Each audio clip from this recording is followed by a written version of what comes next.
बंधुओं, शास्त्रों में बड़ी महिमा है किशोरी जी के। पद्म पुराण में तो इतनी सुंदर व्याख्या है किशोरी जी के जन्मोत्सव की। 1000 एकादशी मल्टीप्लाई इंटू 100 कर दो, जितना आएगा इतना फल मिलता है एक राधाष्टमी का व्रत करने से। अब कई लोगों के मन में भाव रहता है कि मेरे मन में भी ऐसा ही भाव रहता है कि भैया उत्सव है ठाकुर जी को, जन्माष्टमी को उत्सव है, राधाष्टमी को, तो फिर काय को हम लोग भूखे प्यासे रहें, बढ़िया माल छाने। तो भाव तो रहता है, पर शास्त्रों में बड़ी महिमा है। व्रत करने का नियम मूलतः इस भाव से होता है कि भाई जब हम अन्न का सेवन नहीं करते हैं तो अन्न सेवन ना करने से आलस्य जाता है। अन्न सेवन ना करने से मस्तिष्क में, मन में आत्मक ऊर्जाएं नष्ट हो जाती हैं। फलाहार रहते हैं तो निश्चित ही है ऊर्जावंत होते हैं, तो ऊर्जावंत होंगे तो और बढ़िया उत्सव मनाएंगे। लेकिन बिल्कुल ही आहार ग्रहण नहीं करोगे तब तो फिर मतलब व्रत इसलिए करना है कि उत्सव में आपसे आपकी ऊर्जा पूरी लगे, आलस्य ना आवे, नकारात्मक भाव ना आवे, मन में कोई दुर्भाव ना आवे, इसलिए अन्न का त्याग किया जाता है। बाकी तो उत्सव में तो खूब पाओ धुआंधार, लेकिन व्रत करने से आपके उत्सव में बेहोशी आ रही है तो महाराज, और बिना भोजन किए कुछ तो फिर उत्सव को भंग करने वाली बात हो जाएगी। उत्सव को भंग नहीं, उत्सव को सुंदर बनाने के लिए व्रत करना है। तो राधाष्टमी उत्सव पर इस बार व्रत निश्चित करो, हर बार ही करो। वैसे तो शास्त्रों में दशावतारों में 4 अवतारों के व्रत करने की आज्ञा दी है, रामनवमी और नृसिंह चतुर्दशी, कृष्ण जन्माष्टमी और वामन द्वादशी। लेकिन जब हम रामकृष्ण उपासक हैं तो हमारे भाव में रामकृष्ण दो एक हैं, ये दोनों भी एक हैं, और फिर इनकी आह्लादनी शक्तियां भी एक हैं। राधा कृष्ण स्वरूपाम वही कृष्ण राधा स्वरूपिणो कलात्मानम निकुंजस्थम गुरु रूपम सदा भजे। तो जब किशोरी जी ब्रजमंडल में ठीक ठाकुर जी का ही स्वरूप हैं तो फिर उनके लिए भी ये व्रत की क्रिया करनी है। पद्म पुराण में ब्रह्मा जी ने इसका बहुत सुंदर वर्णन किया है कि भैया व्रत निश्चित करना चाहिए, इतना फल मिलता है, इतना फल मिलता है। लेकिन जब भी कोई फल बताता है ना कि महाराज जी ये करने से ये फल मिलता है, ये करने से ये फल, मन में एक ही बात आती है, अगर ये करने से ये फल मिलता है, अगर हम इसके बदले फल की कामना ना करके ठाकुर जी की कामना करें तो हमको व्रत इसलिए करना है हमको श्री जी मिले, हमको व्रत इसलिए करना हमको ठाकुर जी मिले। अक्षय तृतीया के दिन लोग दुनिया भर का दान करते हैं, चावलों का दान कर रहे हैं, अन्न का दान कर रहे हैं, स्वर्ण दान कर रहे हैं, चांदी दान कर रहे हैं, जे दान कर रहे हैं, वो दान कर रहे हैं। हमारे मन में भाव आता है कि भैया वादना नाम को दान करो, जो राह में मिल जाए वही से कहो जय श्री कृष्ण, जो राह में मिल जाए वही से कहो राधे राधे, नाम दान करते चलो। बोले क्यों? बोले अक्षय तृतीया को कछु दान करो तो अक्षय है जाए, तो हम नाम दान करें, हम ठाकुर जी को भजन दान करें, अरे भक्ति दान करें, अपनी अपनी भक्ति अक्षय हो जाए, नाम अक्षय हो जाए, प्रेम अक्षय हो जाए, ऐसी अक्षय तृतीया बनाओ। तो कभी भी आपको किसी व्रत या किसी नियम के पीछे फल बताया जा रहा हो, सुन लिया करो, अच्छा इससे ये फल मिलता है, उस फल को गौड़ करके उस फल के स्थान पर किशोरी जी को विराजमान कर दो। हे किशोरी जी, हम राधाष्टमी को व्रत या मारे करेंगे कि हमको आपकी प्रेम लक्षणा भक्ति प्राप्त हो, आपको प्रेम प्राप्त हो, इसलिए हमको व्रत कर। बिहारी जी जाइए और सुनिए, राधाष्टमी को हमारे ब्रजमंडल के रसिक शिरोमणि स्वामी श्री हरदास जी का जन्मोत्सव है। फिर तटिया स्थान जाकर के स्वामी जी महाराज को प्रणाम करके आना, वहां पर खूब निधिवन राज जाना, निधिवन में जाके स्वामी जी को प्रणाम करके आना। राधाष्टमी का उत्सव तो जन्माष्टमी से भी बड़ा होता है हमारे ब्रजमंडल। तो ऐसे राधाष्टमी का भाव। अब कई लोग पूछ रहे हैं कैसे क्रम होना चाहिए, तो देखो ठाकुर जी का जन्मोत्सव मनाया जाता रात्रि 12 बजे, पर किशोरी जी जो हैं ये उदिया भाव से प्रकट हुई। मतलब सूर्य उदय जैसे ही सूर्य की प्रथम किरण पड़ी है पृथ्वी पर, बस हल्के हल्के सूर्य उदय हुआ, तभी किशोरी जी का प्रादुर्भाव हुआ। तो एक प्रकार से नहीं सुन लो, ताली बाद में बजा ले। सुबह 4:30 बजे 4-4:30 बजे आप सबको स्वच्छंद भाव से तो किशोरी जी को अभिषेक करना। वैसे हम तो दोनों उनको ही कर दें, जन्माष्टमी पे भी युगल सरकार घर के ठाकुर जी जो है युगल राधा कृष्ण उनको करें, और राधाष्टमी पर भी दोनों उनको ही करें। अगर घर में केवल लड्डू गोपाल विराज रहे, केवल ठाकुर जी मुरली मनोहर लाल जी विराज रहे, त्रिभंग लली ठाकुर जी, तो भी उनको अभिषेक करो, उन्हीं को ही श्री जी स्वरूपा मान करके उनको अभिषेक करो। वैसे तो नियम ऐसा है कि जन्माष्टमी और राधाष्टमी को रात्रि भर जागरण करो, रात भर उत्सव करो, रात भर नाचो गाओ आनंद करो, किशोरी जी को प्रादुर्भाव होगा। और किशोरी जी वास्तव में शयनावस्था में हो, कमल के पुष्प ले आओ और सुंदर सुंदर कमल के पुष्पन के बीच में किशोरी जी के श्री विग्रह को विराजमान रखो, वही में ही पढ़ाओ, क्योंकि ऐसा भाव शास्त्र में है कि कमल के मध्य से ही किशोरी जी प्रकट भई।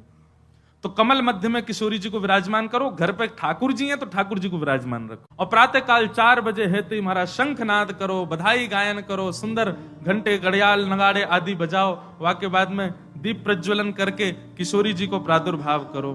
फिर वाक्य बाद पंचामृत अभिषेक करो। पंचामृत अभिषेक करवे के बाद में सुंदर किशोरी जी को श्रृंगार करो। श्रृंगार करवे के बाद भोग धराओ।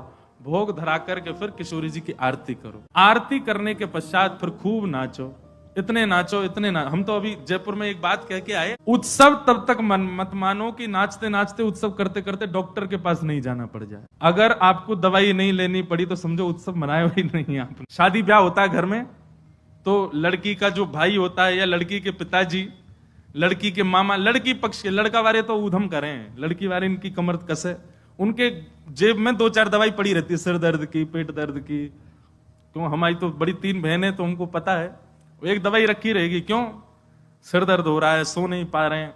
तो तभी ब्याह माना जाता है जब पिता और भाई ये बिल्कुल श्रमित हो जाएं, तब लगता है हाँ ब्याह हुआ। श्रमित ही नहीं हुए तो क्या बात का ब्याह। ऐसे ही उत्सव में महाराज एक आनंद की बात करें, ये नहीं जबरदस्ती कि महाराज दवाई लेनी ही पड़ जाए। जब तक इतने श्रमित नहीं हो जाओ, इतने नहीं थक जाओ कि महाराज अब कुछ नहीं हो सकता हमसे, पस्त नहीं हो जाओ, तब तक नाचते ही रहो किशोरी जी के आगे, ठाकुर जी के आगे। खूब बढ़िया उत्सव करियो, खूब नाचियो और फिर व्रत रखो पूरे दिन। किशोरी जी को खूब बढ़िया व्यंजन पवाओ और पवा करके वो कोई को वितरण करो, कोई अपने काजे थोड़ा रख लो, दूसरे दिन जब नौमी लगे सो वाको पाओ प्रसाद रूप में। प्रवादन व्रत रखो और भैया नहीं रुको जाए तो पालियो, चकाचक पाओ। बोले हमारी श्री जी को उत्सव है, हम तो पाएंगे तो पाओ, कोई दोष भी नहीं। व्रत ना करने से पाप नहीं लगता है, पर व्रत करने से पुण्य बहुत होता है हमको, लेकिन पुण्य की नहीं, हमको किशोरी जी की कामना। तो इस प्रकार, और फिर एक नियम सुन, या तो संभावना बने तो सहस्त्र कमल, 1000 कमल, और 1000 कमल की भावना नहीं बने तो 1000 कोई भी पुष्प, लेकिन सुगंधित होने चाहिए, बिना सुगंध वाले नहीं। मोगरा के हो जाएं, हार श्रृंगार के हो जाएं, गुलाब के हो जाएं, और यदि व्यवस्था बन जाए तो कमल 1000 हो जाएं। किशोरी जी के अभिषेक के बाद, आरती करने के बाद, सब आरती आदि पूजन किशोरी जी को भोग लगाने के बाद, फिर उसके बाद 1000 कमल से श्री चरणों की अर्चना करो। अब अर्चना में तो कई लोग ऐसा भाव रखेंगे कि राधा सहस्त्र नाम गाओ, राधा सहस्त्र नाम से 1000 कमल चढ़ाओ, पर हमारी भावना ऐसी, गोपाल सहस्त्र नाम से चढ़ाओ। गोपाल जी के नाम से एक एक कमल ठाकुर जी, क्योंकि भैया धन धन राधिका के चरण, परमानंद दास जी का पद है, उसी पद में कहते हैं श्याम जिनकी शरण। अरे कथा तो यहां तक आती है कि किशोरी जी के सदा चरणन में ठाकुर जी रहे, गा दें। ठाकुर जी को किशोरी जी के मुखमंडल के श्रृंगार में सुख मिलता है, पर ठाकुर जी को उससे भी अति सुख मिलता है किशोरी जी के चरण देखने में। मतलब हमारे गिरधर लाल जी सदा ऐसे ही रहते हैं, नीची नजर रहती है उनकी। क्यों? बोले जब गिरिराज धारण किए तो सामने किशोरी जी खड़ी है, तो किशोरी जी के मुख को नहीं, किशोरी जी के श्री चरणन को देख रहे हैं ठाकुर जी, और नित्य दृष्टि वहीं रखते हैं। वैसे तो लाला के नैन रुके ना, चप्पलता यूं ही घूमते रहेंगे इधर उधर, लेकिन जैसे किशोरी जी आ जाए ठाकुर जी ऐसे ही खड़े रहते हैं, नीचे नजर करके, नजर सीधे चरणों में ही रहती है किशोरी जी के। मुख को देखने में भी संकोच करते हैं लाल जी, चरण ही इतने सुंदर हैं किशोरी जी के कि वहीं रहते हैं। नंद सुत मन मोदकारी, मन को सुख नहीं मोद यानी कि अत्यंत सुख मिलता है ठाकुर जी को जब किशोरी जी के चरणारविंदों को देखते हैं।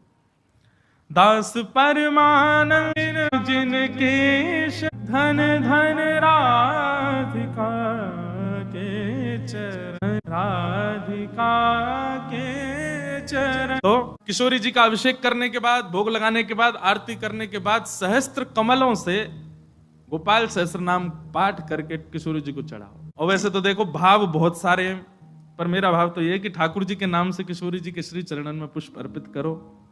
पर यदि राधा सहस्त्र नाम से भी करोगे तो कोई दोष नहीं, बल्कि किशोरी जी तो सब सखियों से कहती रहती हैं, बोले कि हमारे बीच में रहो तो राधा राधा नाम उच्चारण करते रहा करो। तो ललिता जी ने एक बार पूछी, बोले हे श्यामाजू, आपके निकुंज में बैठ करके राधा राधा क्यों बोले? आपको इतना प्रिय अपनो ही नाम? बोले मोह को प्रिय ना है। तो बोले मेरे चित्त में श्याम सुंदर बैठे, उनको प्रिय है।